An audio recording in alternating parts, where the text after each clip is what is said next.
Vote का राज। संविधान में हम सब लोगों को ये अधिकार मिला है कि जो भी व्यक्ति 18 साल का अगर हो जाए तो उसको एक वोट देने का अधिकार है, चाहे कितना अमीर से अमीर व्यक्ति हो या शक्तिशाली व्यक्ति हो या अंतिम पायदान पे खड़ा हमारा व्यक्ति हो। इस संविधान ने सबको इक्वल पावर दिया है, समान अधिकार दिया है। और आप जानते हैं महोदय कि हमारे एसआईआर जो प्रक्रिया हो रही है, हमको इसका विरोध नहीं है, एसआईआर का विरोध नहीं करते, लेकिन जो प्रक्रिया, जो पारदर्शिता होनी चाहिए, ईमानदारी से निष्पक्ष होकर के चुनाव आयोग को काम करना चाहिए था, वो ये काम नहीं कर रही। इसका हम इस सदन में हम खंडन करते हैं और ये सच्चाई है महोदय।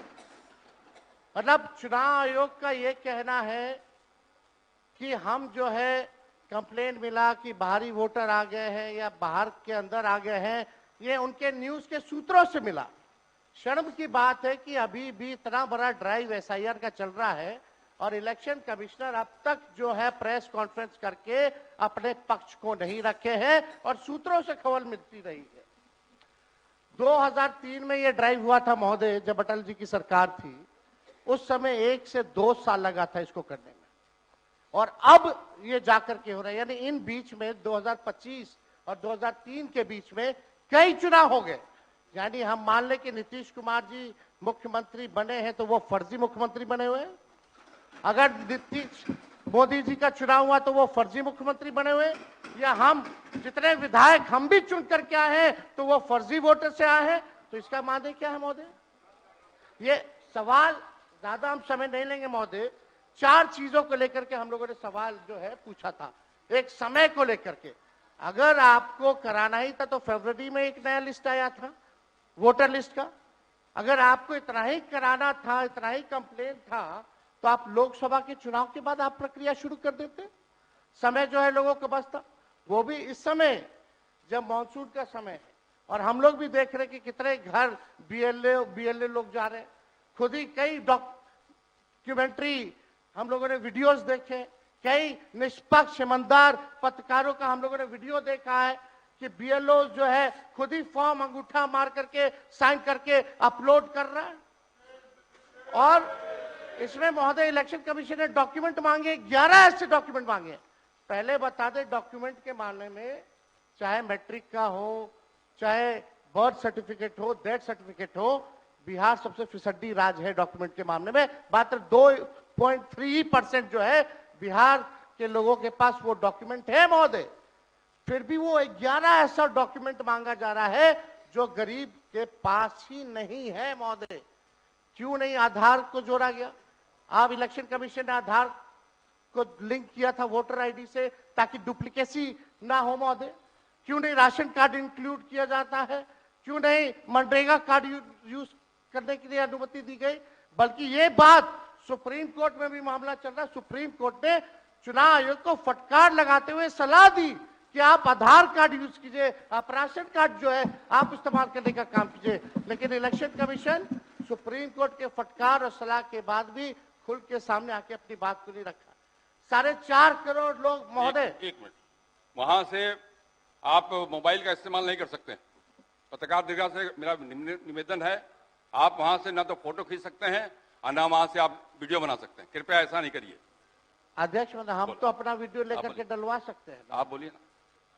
हम तो निकलवा ही सकते हैं। नहीं, तो यहाँ टेलीकास्ट हो ही रहा है ना, यहाँ तो टेलीकास्ट हो रहा है, लेकिन वहां पत्रकार दीर्घा में अनुमति नहीं है। सब लोग इसका पालन करिए। बोलिए। तो अध्यक्ष महोदय, पहली बात की डॉक्यूमेंट को लेकर सवाल है। 11 ऐसे डॉक्यूमेंट जो गरीब के पास नहीं है, कहां से हो जाएगा? डॉक्यूमेंट बनाएगा 25 दिन के अंदर? अब तो समय भी खत्म हो गया। कहां से? 4.5 करोड़ लोग बिहार के लोग जो है बाहर पलायन करते हैं। राज्यसभा में ये हमारे सांसद द्वारा सवाल पूछा गया। लेबर मिनिस्ट्री जवाब देती है कि लगभग 3 करोड़ बिहारी रजिस्टर्ड है लेबर जो बाहर रहते हैं।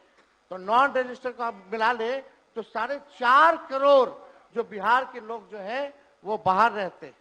कुछ काम के लिए जाते हैं, कुछ छोटी अवधि के लिए जाते हैं, कुछ लंबे अवधि के लिए जाते हैं, लेकिन वोट देने वो बिहारी आते हैं महोदय। अब डर है कि उन लोगों का भी जो है वोटर लिस्ट से नाम जो है महोदय कट जाएगा। और चुनाव आयोग कौन होता है नागरिकता साबित करने वाला?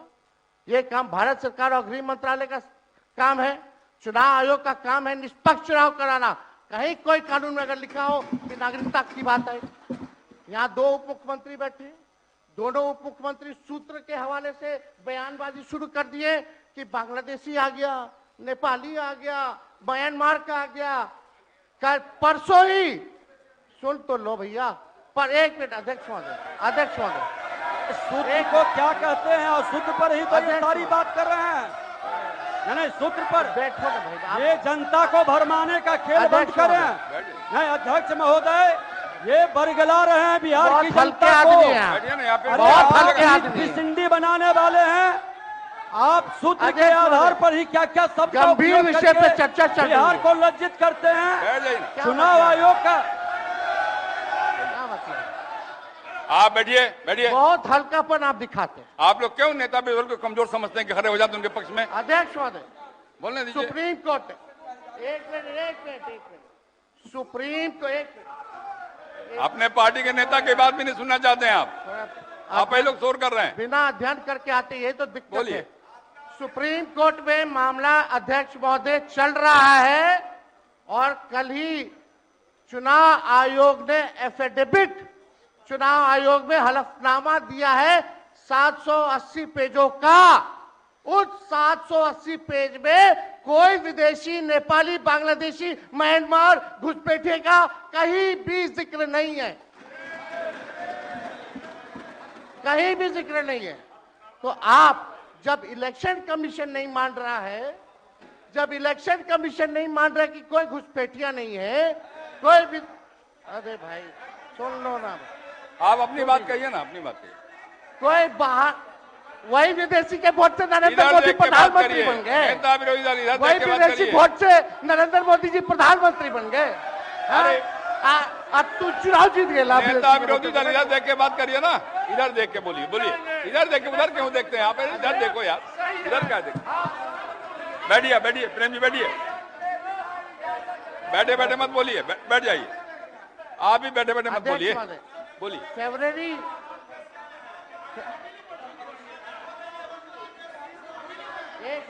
एक नेता बोल रहे हैं, आपके नेता। एक मिनट अध्यक्षवादी, अभी दूध का दूध, पानी का पानी हम कर देते हैं। अभी सुनो भाई, बीजेपी के